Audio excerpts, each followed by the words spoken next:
Hello students, હું છું Savaliya sir અને મારી YouTube channel Savaliya sir chemistry ટ્રેનરમાં આપનું સ્વાગત છે. વિદ્યાર્થી મિત્રો, 12th સાયન્સ કેમેસ્ટ્રીના ઘન અવસ્થા ચેપ્ટર જેના JEE નીટનો આ TTL 7 એટલે કે ટેબલ ટોપ લેક્ચર 7 છે.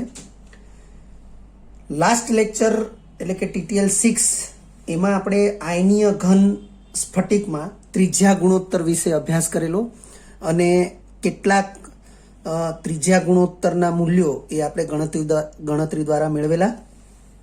વિદ્યાર્થી મિત્રો, આ લેક્ચરની અંદર આપણે ઘન એકમ કોષની સમમિતિના કુલ પ્રકાર અને પેટા પ્રકારની માહિતી તેમજ કેટલાક અગત્યના આયનીય ઘન સ્ફટિકના બંધારણ વિશે ચર્ચા કરીશું. વિદ્યાર્થી મિત્રો, આ લેક્ચર એ કમ્પ્લીટલી ઇન્ફોર્મેશન ઓરિએન્ટેડ લેક્ચર છે. અર્થ કે આપણે અગાઉ આ ચેપ્ટરના TTL 3, 4, 5 અને 6 આ જે 4 લેક્ચર આપણે જે ભણ્યા છીએ એ લેક્ચરની કમ્પ્લીટલી જો આપણને એની માહિતી યાદ હશે અને જે કંઈ આપણો ઇમેજિંગ પાવર હશે એના આધારે જ આપણે આ લેક્ચરમાં જે માહિતી મેળવવાના છીએ એને સમજી શકીશું. તો શરૂ કરીએ. સૌથી પહેલું ટાઇટલ છે ઘન એકમ કોષની સમમિતિના કુલ પ્રકાર અને પેટા પ્રકારની માહિતી. વિદ્યાર્થી મિત્રો, ઘન એકમ કોષ એટલે જેની ધારીઓની લંબાઈ સમાન હોય, એટલે કે લંબાઈ, પહોળાઈ અને ઊંચાઈ ત્રણે સમાન હોય એવા સમઘન એકમ કોષ કે જેનો અભ્યાસ આપણે કરી ચૂક્યા છીએ આદિમ એકમ કોષ તરીકે અને કેન્દ્રિત એકમ કોષ તરીકે. તો એવા ઘન એકમ કોષ નીચે મુજબની વિવિધ પ્રકારની સમમિતિ ધરાવે છે, જેને અહીં અનુરૂપ સંખ્યા સાથે દર્શાવી છે. વિદ્યાર્થી મિત્રો, આ ટેબલની અંદર જે માહિતી આપેલી છે એ માહિતીને ખાસ ધ્યાનમાં રાખી લેવી. સૌથી પહેલું ટાઇટલ છે સમમિતિનો મુખ્ય પ્રકાર. તો સમમિતિના મુખ્ય પ્રકાર તરીકે 3 પ્રકાર છે, તમે જોઈ રહ્યા છો. પહેલું છે તલ સમમિતિ, બીજું છે અક્ષીય સમમિતિ અને ત્રીજું છે કેન્દ્રીય સમમિતિ. પછી છે સમમિતિનો પેટા પ્રકાર. તો તલ સમમિતિના 2 પેટા પ્રકાર છે, અક્ષીય સમમિતિના 3 પેટા પ્રકાર છે, જ્યારે કેન્દ્રીય સમમિતિનો કોઈ પેટા પ્રકાર નથી. પ્રત્યેક પેટા પ્રકારને અનુરૂપ સમમિતિની સંખ્યા આપેલી છે અને લાસ્ટમાં કુલ સંખ્યા આપેલી છે. તો તમે જોઈ શકો છો કે તલ સમમિતિ એમાં 2 પેટા પ્રકાર છે. પ્લેન સમમિતિ જે 3 પ્રકારની હોય છે અને ડાયગોનલ સમમિતિ જે 6 પ્રકારની હોય છે. એટલે 3 ને 6 ટોટલ થશે 9, એટલે કે તલ સમમિતિ કુલ 9 પ્રકારની હોય છે. એ જ પ્રકારે છે અક્ષીય સમમિતિ. અક્ષીય સમમિતિના 3 પેટા પ્રકાર છે. 4-ફોલ્ડ સમમિતિ જેની સંખ્યા 3 છે. 3-ફોલ્ડ સમમિતિ જે 4 છે અને 2-ફોલ્ડ સમમિતિ જેની સંખ્યા 6 છે. ત્રણેયનો સરવાળો કરીએ તો અક્ષીય સમમિતિની કુલ સંખ્યા થશે 13. એ જ પ્રમાણે કેન્દ્રીય સમમિતિ જેનો કોઈ પેટા પ્રકાર નથી, એ સમમિતિની સંખ્યા 1 જ છે, એટલે કુલ સંખ્યા પણ કેન્દ્રીય સમમિતિની 1 જ થશે. આમ ઘન એકમ કોષની તમામ પ્રકારની સમમિતિની કુલ સંખ્યા સરવાળો કરીશું 9 ને 1 10, 10 ને 13 23, એટલે ઘન એકમ કોષની તમામ પ્રકારની સમમિતિની કુલ સંખ્યા 23 થશે.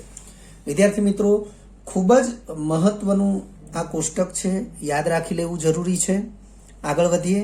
કેટલાક અગત્યના આયનીય ઘનની સ્ફટિક રચના. વિદ્યાર્થી મિત્રો, આપણે આ ટાઇટલના અંડરમાં વિવિધ 5 પ્રકારના આયનીય ઘનની સ્ફટિક રચના વિશે અભ્યાસ કરીશું અને એ તમામ પ્રકારના જે આયનીય ઘનની સ્ફટિક રચના છે એના માટે આપણે તમામ પ્રકારના એકમ કોષો, એ ચાહે આદિમ એકમ કોષ છે એટલે કે સાદો ઘન એકમ કોષ છે, ફલક કેન્દ્રિત ઘન એકમ કોષ છે, અંતઃ કેન્દ્રિત ઘન એકમ કોષ છે, ફલક કેન્દ્રિત ઘન એકમ કોષ છે, તો તેમાં છિદ્રોના સ્થાન, સંખ્યા આ બધી જ બાબતો જે છે બધી જ બાબતો આપણને યાદ હોવી જરૂરી છે અને એ બધી જ બાબતોની ઇમેજ થવી જરૂરી છે. ક્યાં કોનું સ્થાન છે જો એની ઇમેજ થશે તો જ અહીં જે માહિતી લખી હશે એ માહિતી એ તમને સચોટ રીતે સમજાશે. તો આગળ વધીએ. સૌથી પહેલું છે NaCl પ્રકારનું બંધારણ. વિદ્યાર્થી મિત્રો, NaCl પ્રકારનું બંધારણ એને રોક સોલ્ટ બંધારણ પણ કહેવાય. તો આપણે અગાઉ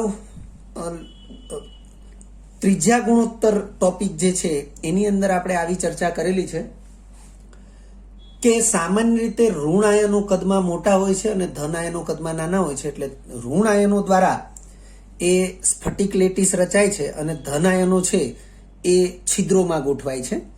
તો અહીં જે આપણે આયનીય ઘનની સ્ફટિક રચનાનો અભ્યાસ કરીશું એમાં મોટા ભાગે આપણને એવું જ જોવા મળશે કે ઋણ આયનો દ્વારા એ ક્લોઝ પેક રચના થતી હશે, એટલે કે સ્ફટિક રચના થતી હશે અને એના છિદ્રોની અંદર ધન આયનો ગોઠવાતા હશે.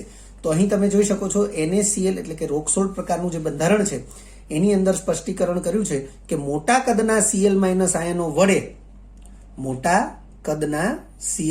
આયનો વડે ફલક કેન્દ્રિત એટલે કે FCC રચના થાય છે. વિદ્યાર્થી મિત્રો, FCC રચનાથી આપણે પરિચિત છીએ. ઘનના 6 ફલકના કેન્દ્રમાં 6 Cl- આયનો હશે અને 8 ખૂણે 8 Cl- આયનો હશે, પરંતુ ખૂણાના ભાગેથી 1/8 લેખે ટોટલ 1 Cl- આયન મળશે અને ફલકના ભાગેથી 1/2 લેખે 6 ગુણ્યા 1/2 એટલે 3 Cl- આયન, એમ ટોટલ 4 Cl- આયન થશે. એટલે FCC રચના દીઠ 4 Cl- આયનો સંકળાયેલા હશે. આપણે જાણીએ છીએ કે 4 Cl- આયન FCC રચના કરે તો O છિદ્રોની સંખ્યા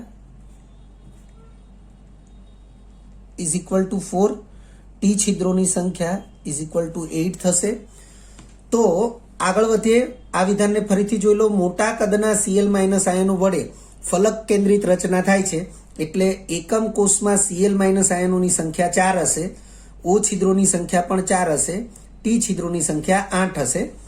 તો આગળની માહિતી લખી છે જ્યારે નાના કદના Na+ આયનો અષ્ટફલકીય છિદ્રોમાં ગોઠવાય છે. તો વિદ્યાર્થી મિત્રો, અષ્ટફલકીય છિદ્રોની સંખ્યા 4 છે અને નાના કદના Na+ આયનો O છિદ્રોની અંદર ગોઠવાતા હોય તો Na+ આયનની સંખ્યા પણ કેટલી થશે? 4 થશે.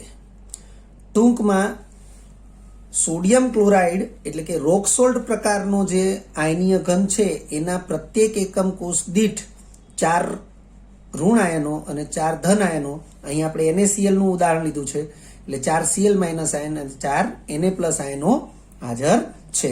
તો લખ્યું છે.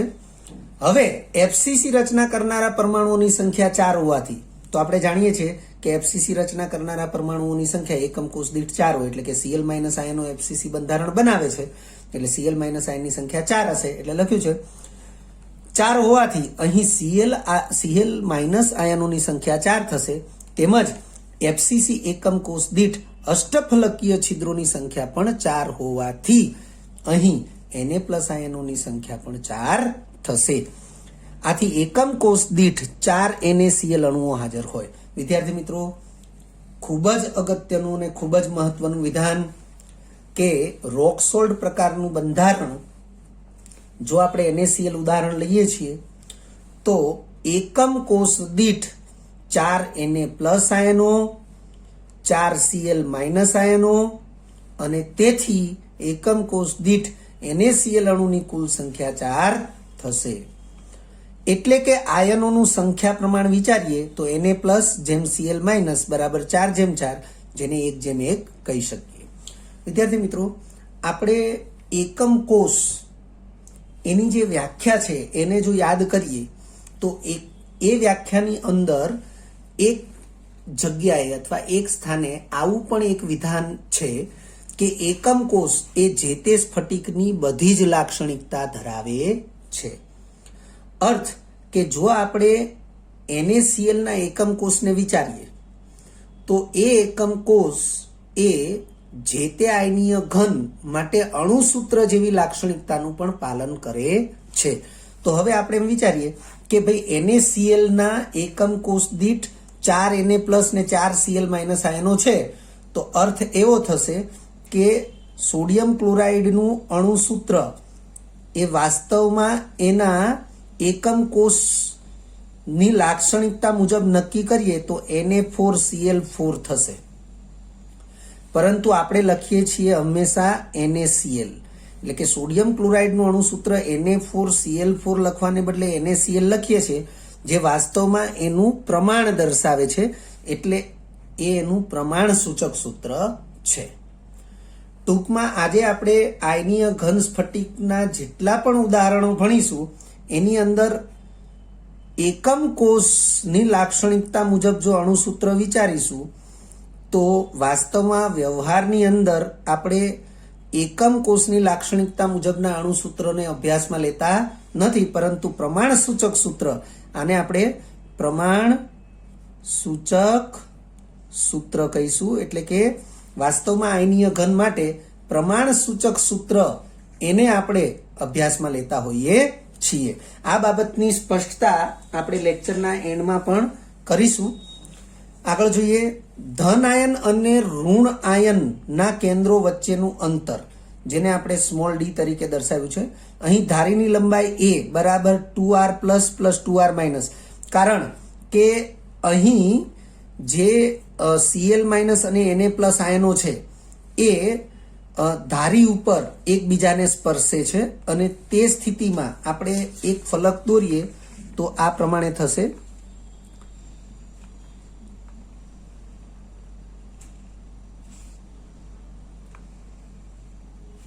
કે ખૂણા ઉપરનો Cl- આયન અહીંયા છે, અહીંયા છે, અહીંયા છે, અહીંયા છે.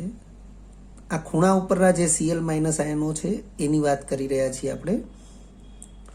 અને આ ફલક કેન્દ્રમાં જે Cl- આયન હોય એ છે. Na+ આયનો અષ્ટફલકીય છિદ્રમાં હોય તો ધારી ઉપર Na+ આયનો હાજર હશે. હવે આપણે આમ જોઈએ તો આ છે ધારીની લંબાઈ a. હવે આ નાનો ગોળો છે એ ધન આયન રૂપી ગોળો છે, એની ત્રિજ્યા વિચારીએ તો r+, અને આ ઋણ આયન રૂપી ગોળો છે એ Cl- આયન છે, તો આ r-, આ પણ ઋણ આયન રૂપી ગોળો છે એ Cl- છે, એટલે આ થશે r-. વિદ્યાર્થી મિત્રો, આપણે આ સમજાવી રહ્યા છીએ, પણ આગળના કોઈ પણ આયનીય ઘનની સ્ફટિક રચના માટે આપણે આવી કોઈ ગણતરીને સ્વીકારી લઈશું. તો તમે જોઈ શકો છો કે a બરાબર તો r- વત્તા r+ વત્તા r+ વત્તા r-, અર્થ કે 2r- વત્તા 2r+, એટલે આપણે ડાયરેક્ટ લખ્યું છે અહીં ધારીની લંબાઈ, એકમ કોષની ધારીની લંબાઈ બરાબર, ધારીની લંબાઈ તો સિમ્બોલ એ જ છે, સ્મોલ a, બરાબર 2r+ + 2r- થશે. કારણ કે આપણે જે સ્ફટિક રચના અહીંયા સમજાવી એ પ્રમાણે ઋણ આયન રૂપી અને ધન આયન રૂપી ગોળા એકબીજાને ધાર ઉપર સ્પર્શી રહ્યા છે, અને તેથી આપણે આવું લખી શકીએ a બરાબર 2r+ + 2r-. હવે 2 કોમન આવશે એટલે કૌંસમાં r++ r- થશે, પણ આ જે r++ r- છે એ ધન આયન અને ઋણ આયનના કેન્દ્રો વચ્ચેનું અંતર થશે, અને જેને આપણે d તરીકે દર્શાવીએ એટલે 2d થશે. હવે આપણે d શોધવું હોય તો આ 2 છે એ એના છેદમાં લઈએ, એટલે માટે કરીને લખ્યું છે r++ r- = d = a/2. એટલે કે ધન આયન અને ઋણ આયનના કેન્દ્રો વચ્ચેનું અંતર એ ધારીની લંબાઈથી અડધું થશે. આપણે અહીંયા ઓળખાણ આપી દીધી છે, r++ r- બરાબર d બરાબર ધન આયન અને ઋણ આયનના કેન્દ્રો વચ્ચેનું અંતર છે. અન્ય ઉદાહરણ એટલે કે રોક સોલ્ટ પ્રકારનું, એટલે કે NaCl પ્રકારનું બંધારણ ધરાવતા અન્ય ઉદાહરણો જે છે એમાં LiX, NaX, KX, RbX, સમૂહ 2 ના તત્વો બેરિલિયમ, મેગ્નેશિયમ, કેલ્શિયમ, સ્ટ્રોન્શિયમ, બેરિયમ અને રેડિયમ ના ઓક્સાઇડ અને સલ્ફાઇડ સંયોજનો એ પણ રોક સોલ્ટ પ્રકારનું બંધારણ ધરાવે છે. અપવાદ તરીકે AgF, AgCl અને AgBr એ પણ રોક સોલ્ટ પ્રકારનું બંધારણ ધરાવે છે. વિદ્યાર્થી મિત્રો, આ ઉદાહરણોને પણ ખાસ ધ્યાનમાં રાખવા જરૂરી છે. જુઓ, અહીં AgF, AgCl, AgBr લખ્યું છે, પરંતુ AgI લખ્યું નથી. પરંતુ આપણે યાદ રાખીશું કે AgI નું બંધારણ એ આ પ્રકારે રોક સોલ્ટ પ્રકારનું નથી. એ આ લેક્ચરની અંદર આગળ આવશે. એ બંધારણ ZnS પ્રકારનું છે, એટલે ત્યાં આપણે અન્ય ઉદાહરણમાં એને જોઈશું. તેમજ NaX, જેમ કે NH4Cl, એમોનિયમ ક્લોરાઇડ, તો એ પણ રોક સોલ્ટ પ્રકારનું બંધારણ ધરાવે છે. સવર્ગાંક, તો પ્રત્યેક આયન, ધારો કે હું Na પ્લસ આયનને વિચારું તો સામે Na પ્લસ આયન માટે Cl માઇનસ વિરુદ્ધ વીજભારિત આયન થશે. એટલે લખ્યું છે પ્રત્યેક આયન અષ્ટફલકીય રીતે તેના વિરુદ્ધ વીજભારિત 6 આયનોના સંપર્કમાં હોવાથી સવર્ગાંક 6 થશે. વિદ્યાર્થી મિત્રો, આ જે વિધાન છે એનો અર્થ એવો થાય કે જો વિચારવામાં આવે તો એક ધન આયન ના સંપર્કમાં એના સમતલમાં 4 Cl માઇનસ આયનો હશે અને ઉપરના સમતલનો એક Cl માઇનસ આયન અને નીચેના સમતલનો એક Cl માઇનસ આયન એ આ Na પ્લસ આયનના સંપર્કમાં હશે. એટલે 4 Cl માઇનસ આયન એ સમતલના, ઉપરના સમતલનો 5મો Cl માઇનસ આયન અને નીચેના સમતલનો 6થો Cl માઇનસ આયન. તો એને આપણે જોડીએ તો એ અષ્ટફલકીય રીતે ગોઠવાયેલા છે એવું કહેવાય. એટલે અહીં લખ્યું છે પ્રત્યેક આયન. એટલે જો હું Na પ્લસ આયન, ધન આયનને વિચારું તો એ અષ્ટફલકીય રીતે ઋણ આયનો દ્વારા, ઋણ આયનો એટલે 6 ઋણ આયનો દ્વારા એ સંપર્કમાં છે. અને જો હું અહીંયા Cl માઇનસ આયન વિચારું તો આ 4 સ્થાન Na પ્લસ ના થશે.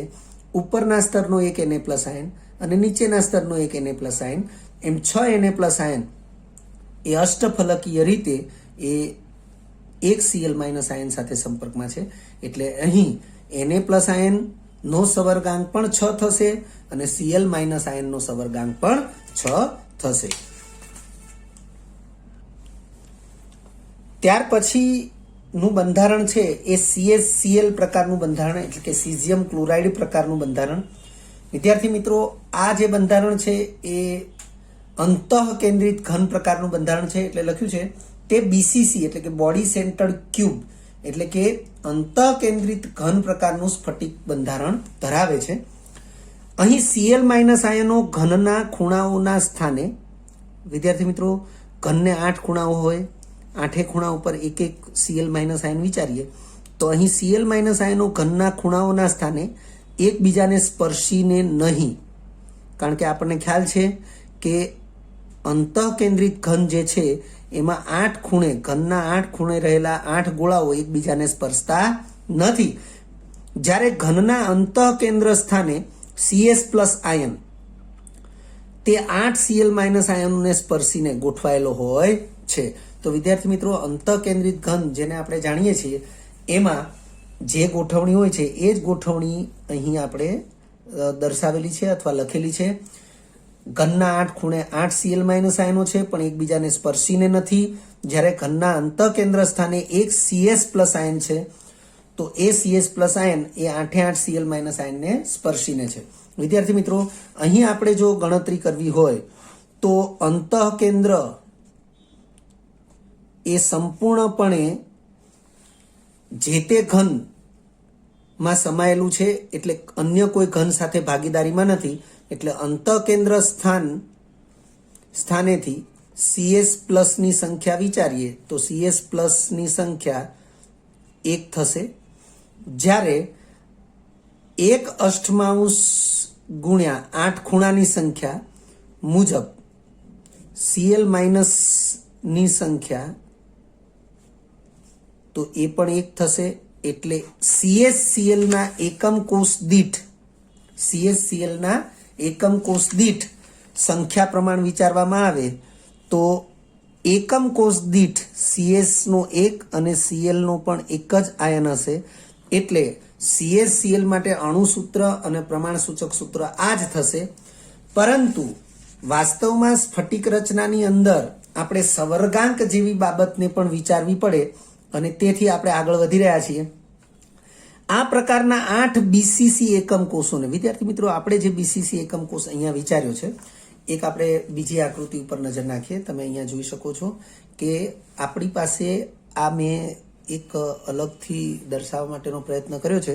તમે જોઈ શકો છો કે આટલો ભાગ જે છે એવી 4 દિવાલ મેં આ પ્રકારે પેન્સિલથી થોડીક મેં લાઇટિંગ પેન્સિલથી મેં એને ડાર્ક બનાવેલી છે. અને આ જે ઘન છે એ ઘનને પાછળના ઘન સાથે કોમન એટલે કે સામાન્ય જે સમતલ છે, ફલક છે, એને મેં આવી રીતે સમાંતર લાઇનિંગથી બતાવેલી છે. તો વિદ્યાર્થી મિત્રો તમે આમાં આ જે આગળ આપણી તરફ જે ઘન રહ્યો છે એ ઘનને તમે વિચારો તો એ ઘનમાં આ સ્થાને આ 8 સ્થાન જેને હું દર્શાવી રહ્યો છું એ 8 સ્થાન ઉપર Cl- આયન હોય અને આ ઘનનું જે કેન્દ્ર આવે એ કેન્દ્ર ઉપર Cs+ હોય.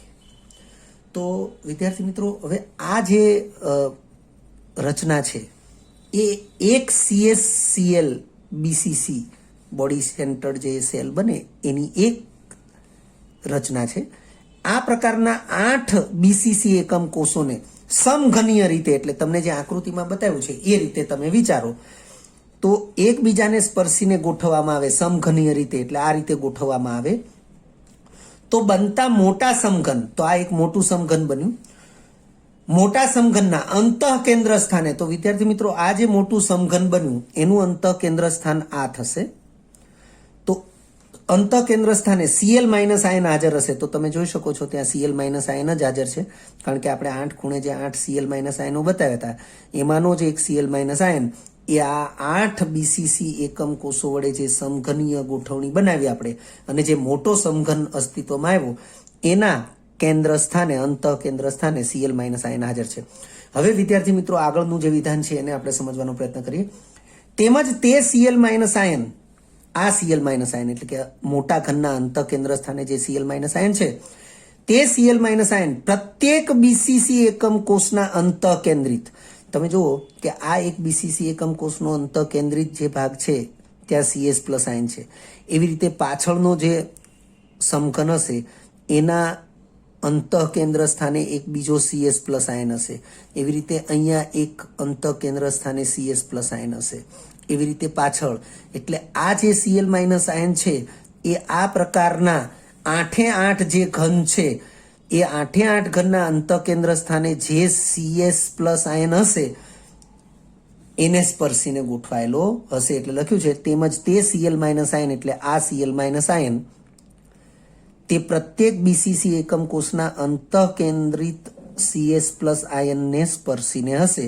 એટલે કહેવાનો અર્થ એવો છે કે અહીં એક Cs+ આયન જેમ 8 Cl- આયનના સંપર્કમાં છે એમ જો આવી રચનાને ત્રિપરિમાણીય રીતે એ વિકસાવવામાં આવે તો પ્રત્યેક Cl- આયન પણ 8 Cs+ આયનને સ્પર્શીને હોય છે. એટલે લખ્યું છે આમ CsClની સ્ફટિક રચનામાં આયનોનું તત્વયોગમિતીય પ્રમાણ Cs+ + Cl- = 8:8 = 1:1. વિદ્યાર્થી મિત્રો આપણે જે આ ગોઠવણી સમજ્યા એ સવર્ગાંક માટે પણ એટલી જ અગત્યની છે.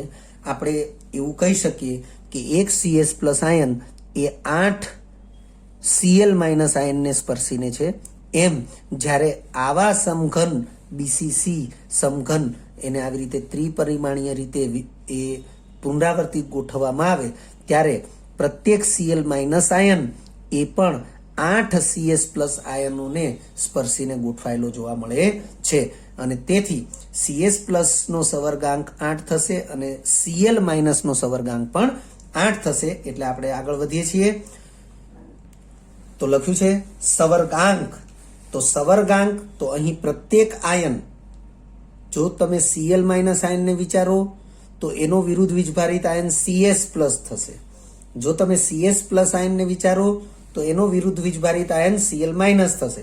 એટલે લખ્યું છે અહીં પ્રત્યેક આયન અંતઃ કેન્દ્ર સ્થાને રહીને ઘનના 8 ખૂણે ગોઠવાયેલા વિરુદ્ધ વીજભારિત આયનોના સંપર્કમાં હોય છે. આથી સવર્ગાંક 8 થશે.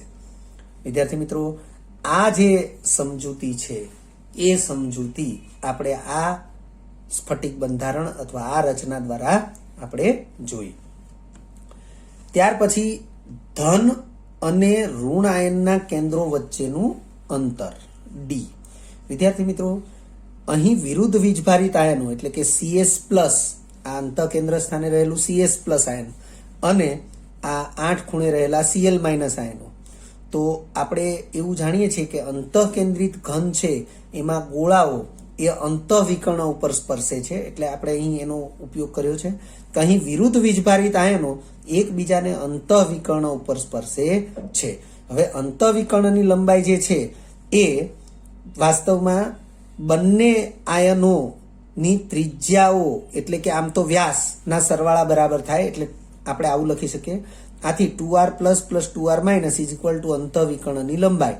અને આપણે પેકિંગ ક્ષમતાની ગણતરી વખતે એવું જોયેલું છે કે ઘનના અંતઃવિકર્ણની લંબાઈ એ √3a એટલે કે a એટલે ધારની લંબાઈ એના જેટલી હોય છે, એટલે આપણે લખી શકીએ 2 કોમન કાઢીએ તો 2 કૌંસમાં r plus r minus is equal two 2d, કારણ કે r પ્લસ r માઇનસ એને બંને આયનોના કેન્દ્રો વચ્ચેનું અંતર કહેવાય, જેને આપણે સ્મોલ d વડે દર્શાવી છે, ઇઝ ઇક્વલ ટુ √3a.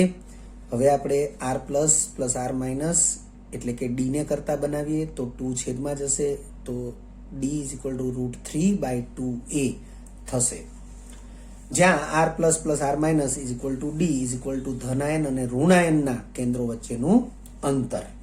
અન્ય ઉદાહરણો એટલે કે આ CSCl પ્રકારનું એટલે કે બોડી સેન્ટર પ્રકારનું બંધારણ ધરાવે એવા અન્ય ઉદાહરણમાં CSBr, CSI, TiCl, TiBr, TiI ઉપરાંત TiCN અને CAS. અહીં એકમ કોષ દીઠ એક CSCl અણુ હાજર હોય છે.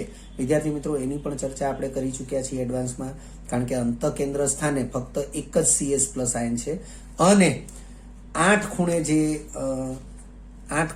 આપણે આજે ચર્ચા કરીએ અંતઃકેન્દ્ર સ્થાનેથી એક જ CS+ આયન છે અને 8 ખૂણેથી 1/8 ભાગ લેખે Cl- આયનોની સંખ્યા ગણીએ તો પણ 1 થાય, એટલે એકમ કોષ દીઠ CSCl અણુ જે છે એની સંખ્યા એક જ છે, એટલે આ જ એનું અણુસૂત્ર અને એ જ એનું પ્રમાણસૂચક સૂત્ર પણ થશે. ત્યારબાદ ત્રીજા નંબરે છે ZnS એટલે કે ઝીંક સલ્ફાઇડનું બંધારણ. વિદ્યાર્થી મિત્રો, ખૂબ જ અગત્યનું અને ઇન્ટરેસ્ટિંગ, કારણ કે આપણે એને ભણતા પહેલા એક વ્યાખ્યા જોઈ રહ્યા છીએ, બહુરૂપકો અથવા બહુકૃતિક.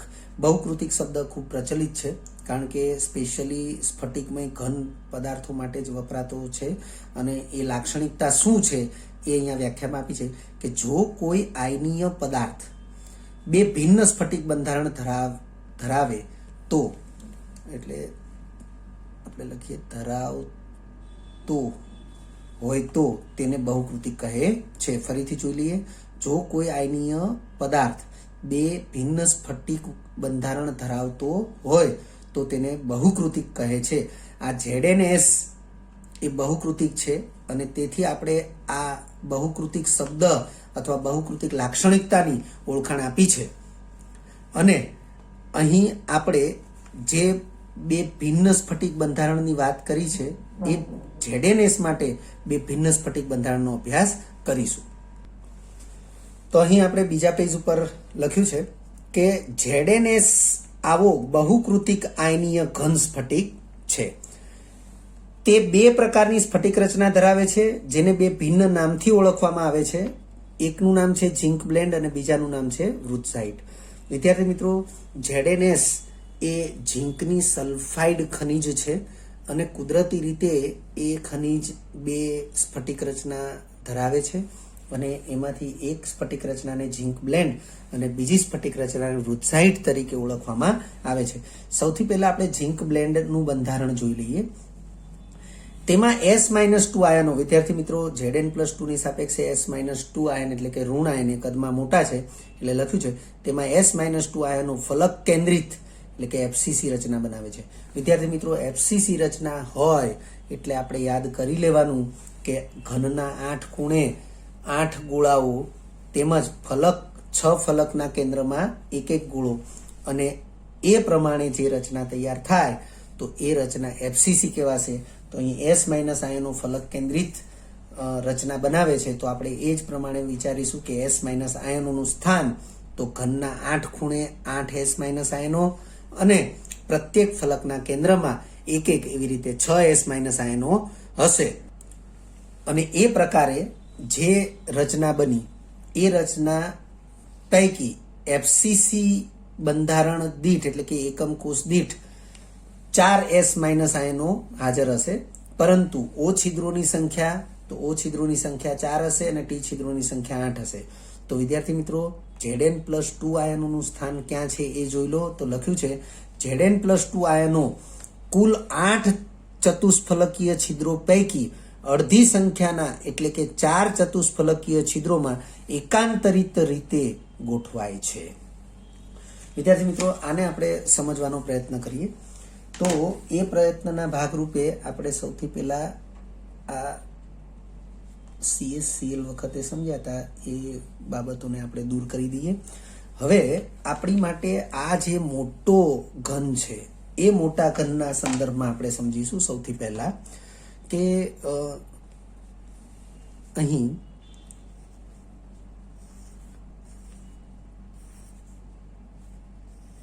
તો તમે જોઈ શકો છો કે આ પ્રકારે જે મોટા મોટા ગોળા આપણે બતાવીએ છીએ એ મોટા ગોળાઓ અને આ કેન્દ્રમાં એક ગોળો, તો આ છે એક ફલક એફસીસીનું. તો એ પ્રમાણે આપણે બીજું ફલક જોઈએ તો એ આ પ્રકારનું થશે. એ પ્રમાણે આપણે આપણી તરફનું ફલક જોઈએ તો 4 ગોળા આ રીતે S-2ના અને આ જે ગોળો છે એ ફલક કેન્દ્રિત થશે. અને એ પ્રમાણે આ બાજુનું જોઈએ તો આ 4 ખૂણે 4 ગોળા અને આ કેન્દ્ર છે સમતલના કેન્દ્રમાં એ S-2 થશે. વિદ્યાર્થી મિત્રો એવી રીતે પાછળનું જોઈએ તો આ 4 ખૂણા જે છે એ S- છે, તો અહીંયા ફલક કેન્દ્રમાં પણ S- હશે. તો તમે જોઈ શકો છો કે 14 ગોળાઓ જે હોવા જોઈએ તો એ 14 ગોળા તમે અહીંયા જોઈ શકો છો. હવે જે પ્રમાણે લખ્યું છે તો તમે જોઈ શકો છો કે ટી છિદ્રોના સ્થાન ક્યાં હોય. તો આપણે આ જે મોટો સમઘન છે એના 8 ભાગ વિચારીએ તો પ્રત્યેક ભાગના કેન્દ્રમાં એ ટી છિદ્ર હાજર છે. એટલે કે મોટા સમઘનને સમાન 8 ઘનમાં વિભાજિત કરીએ તો પ્રત્યેક ઘનનું અંતઃકેન્દ્ર એ ટી છિદ્ર છે. એટલે 8 ભાગ કર્યા છે તો 8 સમઘનનું અંતઃકેન્દ્ર એટલે 8 ટી છિદ્રો થશે, જે પૈકી 4 ટી છિદ્રોની અંદર જ એકાંતરિત રીતે Zn+2 આયનો ગોઠવાયેલા છે. તો વિદ્યાર્થી મિત્રો એકદમ ધ્યાનથી તમે સમજી લેજો કે જે મેં આ ભાગ બતાવ્યો છે પેન્સિલથી, મેં જેને પેન્સિલ ઘસીને આવી રીતે અલગ બતાવેલો છે, એ સમઘન ટુકડો છે એનું જે આ કેન્દ્ર છે એ કેન્દ્રમાં જો હું Zn+2 આયનને વિચારું તો હવે એની પડોશમાં જેટલા પણ હશે એ બધા સ્થાન ખાલી હશે. હું પડોશમાં કહું છું એટલે આનો પડોશી આ, તો આ જે સમઘન હશે એ સમઘનનો ટી છિદ્ર ખાલી હશે. એની પડોશમાં પાછળનું જે સમઘન હશે એનું ટી છિદ્ર ખાલી હશે. એની પડોશમાં નીચેનું જે સમઘન હશે એનું ટી છિદ્ર ખાલી હશે. તો એનો અર્થ એવો થશે કે આ ક્રોસમાં જે આ સમઘન છે એનું ટી છિદ્ર છે એમાં Zn2+ આયન હશે.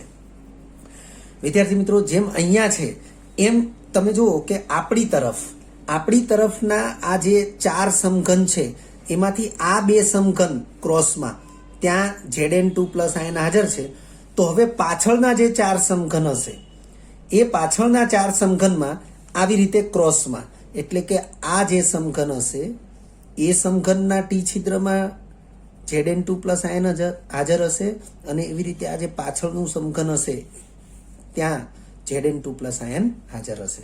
એટલે એ પ્રમાણે 8 ટી છિદ્રો પૈકી 4 ટી છિદ્રોમાં એકાંતરિત રીતે Zn2+ આયન હાજર હશે. લખ્યું છે આમ અહીં પ્રત્યેક Zn2+ આયન એ 4 S-2 આયનને સ્પર્શીને ગોઠવાયેલો છે.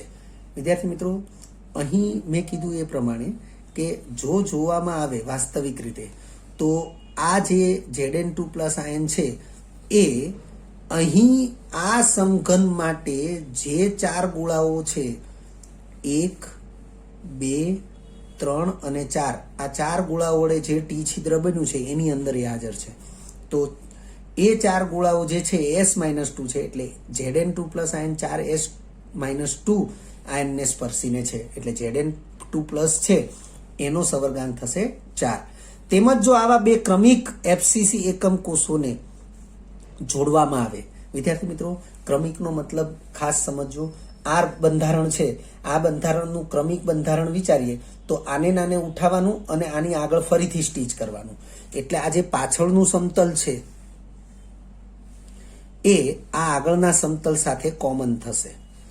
જો એ પ્રમાણે ગોઠવણી થાય તો એને બે ક્રમિક એફસીસી એકમ કોષોનું બંધારણ કહેવાય. જો આવા બે ક્રમિક એફસીસી એકમ કોષોને જોડવામાં આવે તો સામાન્ય ફલક, તો આ ફલક જે છે એ સામાન્ય થશે. સામાન્ય ફલકના કેન્દ્ર સ્થાને રહેલો S-2 આયન, તો આ જે S-2 આયન છે એ સામાન્ય ફલકના કેન્દ્ર સ્થાને રહેલો S-2 આયન કહેવાશે. S-2 આયન પણ 4 Zn2+ આયનને સ્પર્શીને ગોઠવાયેલો હશે. કેવી રીતે? તો વિદ્યાર્થી મિત્રો જ્યારે આ પાછળનો ભાગ એ અહીંયા સ્પર્શીને ગોઠવાશે ત્યારે આ બે Zn2+ આયન એ તો આને સ્પર્શેલા હશે જ, પરંતુ જે આ પાછળના ભાગના બે Zn2+ આયન હશે એ પણ આને સ્પર્શીને ગોઠવાશે. એ પ્રમાણે પ્રત્યેક જો આ જ પ્રકારની રચના એ ત્રિપરિમાણીય રીતે પુનરાવર્તિત કરવામાં આવે તો પ્રત્યેક Zn2+ આયન એ 4S-2 આયનથી ઘેરાયેલો હશે અને એવી જ રીતે પ્રત્યેક S-2 આયન એ 4 Zn+2 આયનથી ઘેરાયેલો હશે. અને તેથી આપણે કહી શકીએ કે Zn2+ આયનનો સવર્ગાંક પણ 4 થશે અને S-2 આયનનો સવર્ગાંક પણ 4 થશે. આપણે અહીં તત્વયોગમિતિ જોઈ લઈએ. આમ Zns ની સ્ફટિક રચનામાં આયનોનું તત્વયોગમિતીય પ્રમાણ તો Zn2+ આયનો જેમ S-2 આયનો = 4/4 બરાબર 1/1. સવર્ગાંક તો અહીં મેં લખ્યું છે એ જ પ્રમાણે, આપણે જે સમજાય એ પ્રમાણે કે અહીં પ્રત્યેક આયન ચતુષ્ફલકીય રીતે 4 વિરુદ્ધ વીજભારિત આયનોના સંપર્કમાં હોય છે. ચતુષ્ફલકીય રીતે ચાહે તમે Zn+2 આયન લેશો તો એની આસપાસ 4 S-2 આયનો ચતુષ્ફલકીય રીતે જ ગોઠવાયેલા હશે અને બે એફસીસી એકમ કોષોને ક્રમિક જોડીને સામાન્ય ફલકના કેન્દ્ર સ્થાને રહેલા S-2 આયન માટે વિચારશો તો તેની આસપાસ પણ 4 Zn2+ આયનો એ ચતુષ્ફલકીય રીતે જ ગોઠવાયેલા હશે અને તેથી અહીં Zn+2 આયન અને S-2 આયન બંને માટે સવર્ગાંક 4 થશે. હવે વિદ્યાર્થી મિત્રો આપણે વૃત્ઝાઇટનું બંધારણ લઈએ તો બંને બંધારણમાં સામ્યતા જ છે. ફક્ત ને ફક્ત જે તફાવત છે એ આટલો છે કે ઝીંક બ્લેન્ડમાં S-2 આયન દ્વારા એફસીસી બંધારણ, એફસીસીને આપણે સીસીપી પણ કહીએ છીએ, તો એવું બંધારણ બને છે.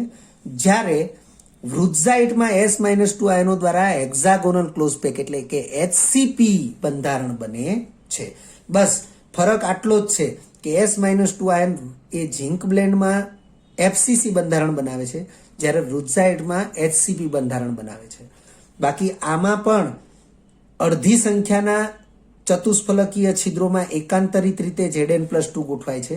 અહીં પણ Zn+2 આયનોની ગોઠવણી એ ઝીંક બ્લેન્ડની જેમ જ કુલ ટી છિદ્રોની અડધી સંખ્યાના છિદ્રોમાં એકાંતરિત રીતે જ ગોઠવાય છે અને તે ઉપરાંત આયનોનું તત્વયોગમિતીય પ્રમાણ પણ એ ઝીંક બ્લેન્ડને સમાન જ રહેશે. અન્ય ઉદાહરણો આપણે ZnS ના બંધારણને અનુરૂપ અન્ય ઉદાહરણો આપણે અહીં લખ્યા છે. CuCl, CuBr, CuI તેમજ CdS, AgI. હમણાં આપણે ચર્ચા કરેલી કે AgBr, AgCl આ જે બધા બંધારણો છે એ NaCl જેવા છે, પરંતુ AgI એમાં લિસ્ટમાં નહોતો, બરોબર. ત્યાં આપણે ચર્ચા કરેલી કે AgI નો ઉલ્લેખ એ આગળ જતા લેક્ચરની અંદર ZnS ના સમાન બંધારણમાં એનો ઉલ્લેખ છે, તો અહીં આપણે એ બાબતને સ્પષ્ટ કરી. તો અન્ય ઉદાહરણો ખાસ યાદ રાખવા. ઉપરાંત લખ્યું છે અહીં એકમ કોષ દીઠ 4 ZNS અણુઓ હાજર હોય છે અને 4 ZNS અણુઓ હાજર હોય છે તો 4:4 એ એનું સંખ્યા પ્રમાણ છે, પરંતુ અણુસૂત્ર એને Zn4s4 પ્રમાણે નથી લખાતું, ZNS જ લખાય છે, જે વાસ્તવમાં એનું પ્રમાણસૂચક સૂત્ર છે. ત્યાર પછીનું બંધારણ છે CaF2. નામ છે કેલ્શિયમ ફ્લોરાઇડ, એને ફ્લોર સ્પાર પણ કહે છે, પરંતુ એ જે છે એના બંધારણને ફ્લોરાઇડ પ્રકારનું બંધારણ કહેવામાં આવે છે. એટલે આપણે યાદ રાખીશું, ફ્લોરાઇડ નામ નથી પણ બંધારણના પ્રકારને ફ્લોરાઇડ બંધારણ કીધું છે.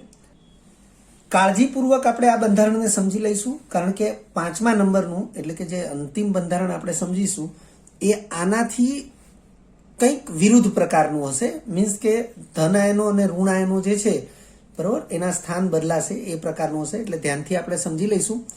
લખ્યું છે અહીં F- આયનોની સાપેક્ષે Ca2+ આયનો મોટા કદના છે. એટલે વિદ્યાર્થી મિત્રો, સામાન્ય રીતે તો એવું જ છે કે ઋણ આયનો મોટા કદના હોય અને ધન આયનો નાના કદના હોય. ઋણ આયનો દ્વારા ક્લોઝપેક રચના બને અને ધન આયનો છે એ ટી છિદ્ર અથવા ઓ છિદ્રમાં ગોઠવાય.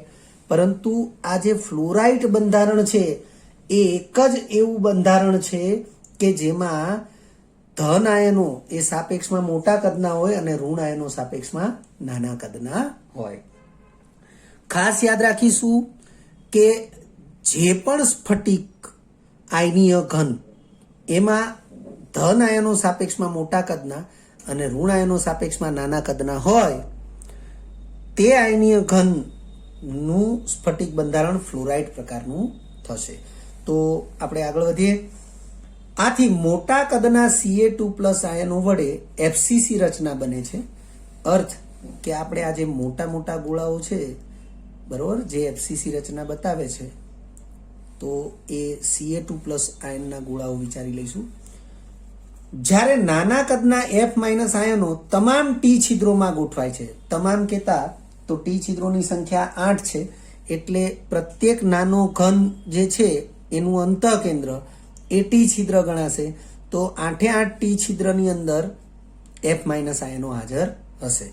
તો વિદ્યાર્થી મિત્રો, આપણે જોઈએ કે એકમ કોષ દીઠ, ભલે આ તમને આકૃતિની અંદર 14 ગોળા દેખાય છે Ca2+ ના, પરંતુ FCC ની એકમ કોષ દીઠ Ca+2 આયનની સંખ્યા વિચારો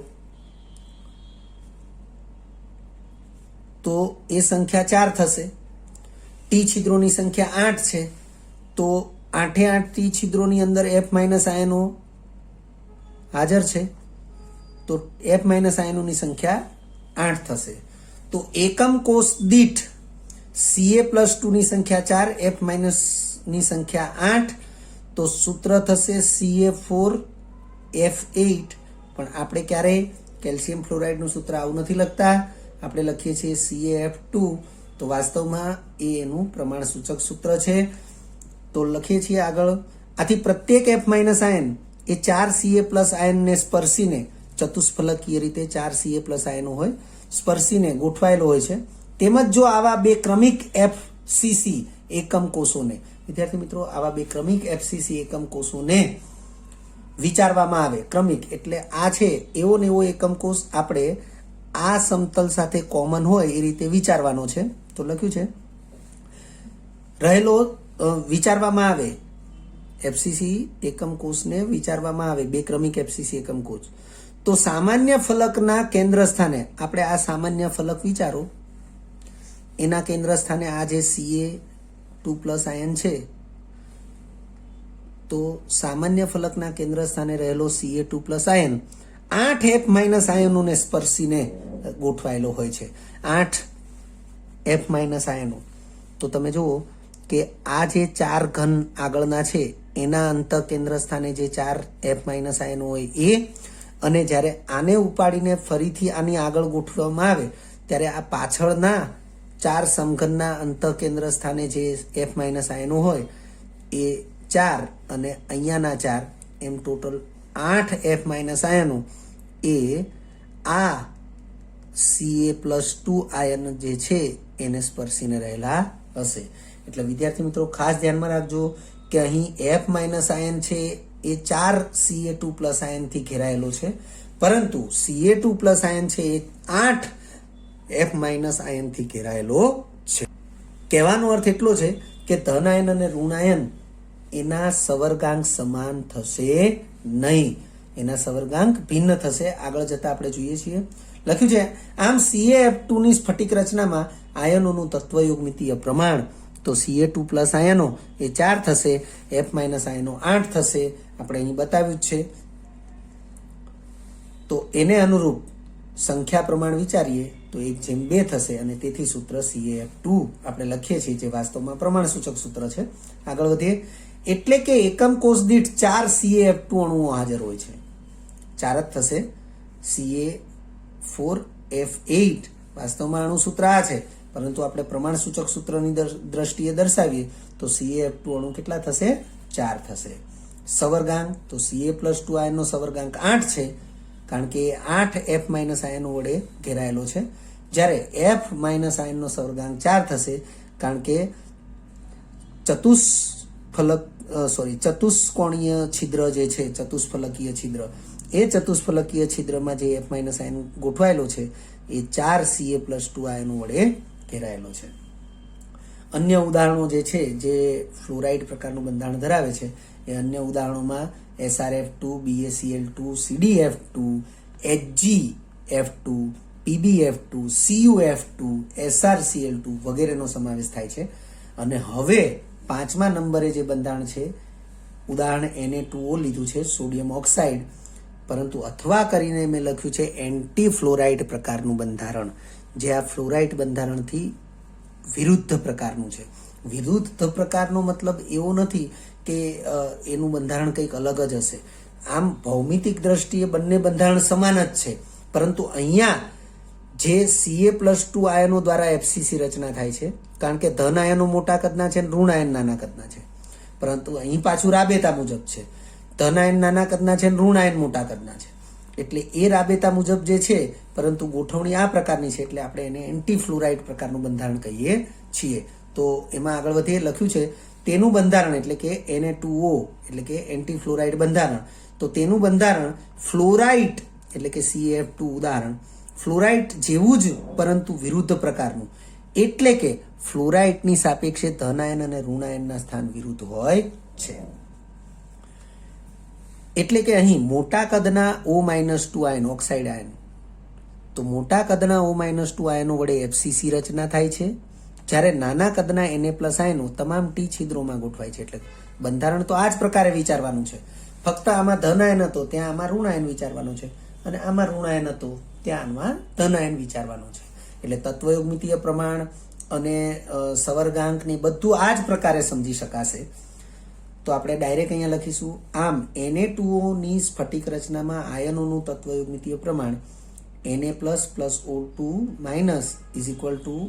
= 8/4, જેમ અહીંયા ધન આયન અને ઋણ આયનનું પ્રમાણ 4/8 થતું હતું, એમ અહીંયા ધન આયન અને ઋણ આયનનું પ્રમાણ 8/4 થાય છે, જેને આપણે = કરી 2/1 લખી શકીએ. એટલે સૂત્ર Na2O બન્યું, જે વાસ્તવમાં પ્રમાણ સૂચક સૂત્ર થશે.